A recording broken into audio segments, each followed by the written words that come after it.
সরকারের ১৮০ দিনের কর্মপরিকল্পনা বাস্তবায়নে নতুন সেবা চালু করছে বাংলাদেশ ডাক বিভাগ।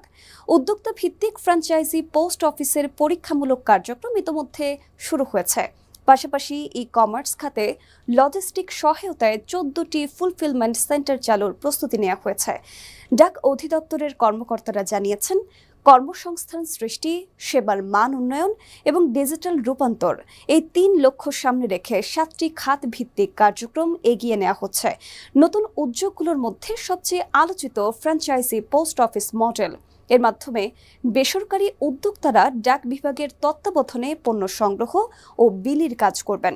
ডাক অধিদপ্তরের মহাপরিচালক কাজী আসাদুল ইসলাম জানিয়েছেন, ফ্র্যাঞ্চাইজি মডেল চালু হলে ডাক সেবার সময়সীমা ও ভৌগোলিক সীমাবদ্ধতা কমবে।